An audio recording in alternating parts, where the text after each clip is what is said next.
Hello, Bill Molyneux here for Bill's History World with none other than Goober the Traveling Bear.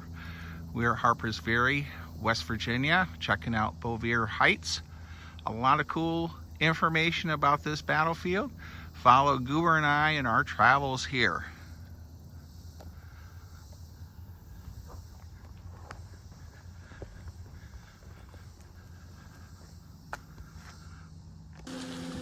Well, we are at the Battle of Harpers Ferry. Pretty cool, with none other than Goober the Traveling Bear is with me. And the invasion rocked the United States during the second year of the American Civil War, September of 1862.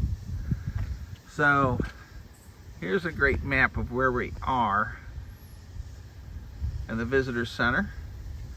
So we're gonna go read the plaque of this Bolivar Heights and check that out, the Union stronghold here at Harpers Ferry. Harpers Ferry, the prize of the war. Here we are with Goober, the Traveling Bear. All right, well, trapped on the border between North and South, Harpers Ferry changed hands 8 times during the Civil War. All right, and of course, we all know John Brown was captured here in his raid on Harpers Ferry in 1859. Well, this is the ridge, Bolivar Heights Ridge. We're going to go check the information signage, and we're going to walk this ridge a little bit. So let's do this sign next. The first year of the war, the Armory and Arsenal's destruction signaled the beginning of the war, the end of prosperity in Harpers Ferry. On April 18th, 1861, the day after Virginia seceded from the Union, Virginia militia awaited reinforcements on this ridge. While preparing to seize Harpers Ferry at 10 p.m., the outnumbered federal garrison blew up the arsenal and attempted to burn the armory before retreating into Maryland. Colonel Thomas J. Jackson arrived 10 days after the arsenal's destruction to assume his first command of the Civil War. He drilled thousands of Virginia volunteers encamped here on Bolivar Heights into a disciplined military unit that soon became famous as the Stonewall Brigade. In mid-June 61, Major General Joseph E. Johnston ordered the Confederate forces to abandon Harpers Ferry, pronouncing the area untenable. On October 16, 1861, exactly 2 years after John Brown raided Harpers Ferry, 500 Confederates, led by Colonel Turner Ashby, attacked 600 Union soldiers commanded by Colonel John White Geary on this ridge. Ashby ordered and repeated assaults on the Union position. After 6 hours of fighting, Geary's troops ultimately repulsed the Confederates. The Battle of Bolivar Heights ended as Ashby's troops fell back towards Charlestown, and the Union flags were planted on the ridge. So this changed hands 8 times during the war, and very beautiful here. Hello, Bill Molyneux here for Bill's History World with none other than Goober, the Traveling Bear. Well, we are in the Shenandoah Valley in Harpers Ferry, West Virginia. Wow. We are overlooking Bolivar Heights, and we're resting with his troops in Frederick, Maryland, 20 miles northeast of here. Confederate Robert E. Lee had hoped the Union garrison at Harpers Ferry would abandon its post when he invaded the North. They did not. Lee decided to attack. He divided his army into 4 columns, sending 3 to seize the 3 mountains overlooking Harpers Ferry on the first day of the battle. And the Confederates captured Loudon Heights, south of the Shenandoah River, north of the Potomac. Union forces abandoned Maryland Heights after a 9-hour defense. Stonewall Jackson seized Schoolhouse Ridge to the west, closing all doors of escape. Bolivar Heights, the mountain you stand on, remained in Union control. The Confederates were now poised to attack the surrounding garrison and to attack the surrounded garrison. All right, so we are at Bolivar Heights. We are going to walk the field a bit, get a lay of the land here. And of course, this is a smaller battle than, let's say, Gettysburg or Chickamauga, Chancellorsville, but still an important part of history, and that's what Goober the Traveling Bear tries to do, is bring forth history for you. Rats in a cage. The Union Army refused to give up. Frustrated by the Federal stronghold on Bolivar Heights, Stonewall Jackson ordered cannons to the top of the mountains nearby plateaus, pounded by a day and morning Confederate bombardment.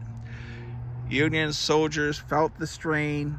A general feeling depressed observed in all his men. All seemed to think we'd have to surrender or be cut to pieces. All right, so the Union troops here at this position were just surrounded. We have one more signage. Facing the enemy, the Union commander Dixon Miles knew the Confederates were coming. His cavalry reported the Southern troops advanced. All right, well, you are here.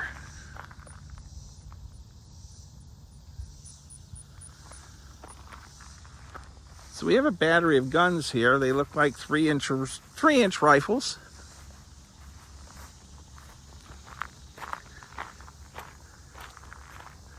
Very pretty day here.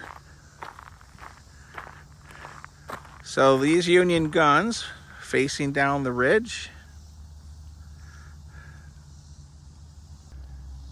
Now a 3-inch rifle gun has sort of a bottle type barrel.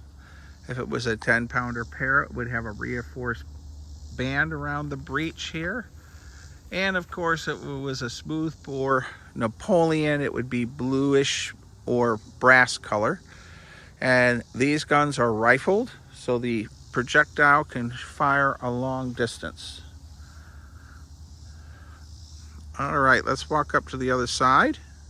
Well, here is a limber, and Goober loves limbers. What is neat about seeing these at battlefields is it tells a story. So this limber would have artillery crewmen on it, and this chest, of course, carried the ammunition, your shot, solid shot, shell, and canister. Now, as you can tell on this ridge, the Union Army was being attacked on this ridge from multiple sides. And it's quite a view going down, and Harpers Ferry is down in almost like a fishbowl. Very tranquil here. So we'll go up to the next signage. So here we have another sign: military discipline for desertion seldom resulted in execution during the Civil War. But the last months of the war, 2 Union deserters suffered this fate on Bolivar Heights. Wow. Okay.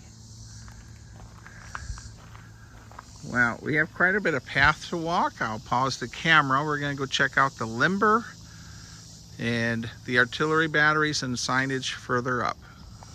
A Confederate victory. Yes, a Confederate victory. Thousands of Federal soldiers huddled in the ravines on Bolivar Heights to escape the Confederate shells on September 14th, 1862. By the evening, the Federals were demoralized. Private Lewis B. Hull of the 60th Ohio Infantry wrote in his diary at sunset, "All seem to think that we'll have to surrender or be cut to pieces." An unconditional surrender accepted by Stonewall Jackson from Brigadier General Julius White on Schoolhouse Ridge finished the siege. The Confederates captured 73 cannon, 13,000 small arms, 200 wagons, 12,500 prisoners, the largest surrender of U.S. forces until Bataan during World War II. And here is Stonewall Jackson reviewing the captured garrison here on Bolivar Heights. So we've learned something. This actually is the largest surrender of American forces until World War II. Now, I didn't know that. Very interesting. I kept the camera going. The first large-scale federal occupation of Harpers Ferry began in February of '62. Now this is tied into the Antietam campaign. And look how beautiful the Shenandoah Valley is. And out through there you can see Maryland, West Virginia, and Virginia. All right, we have some more signage. Well, I hope you enjoyed this video of Bolivar Heights with Goober and I at Harpers Ferry. It's very hot out today. And thank you for watching. Stay safe, be kind, be courteous, and we learned some more about history at this site. Thank you again for watching. Don't forget to subscribe.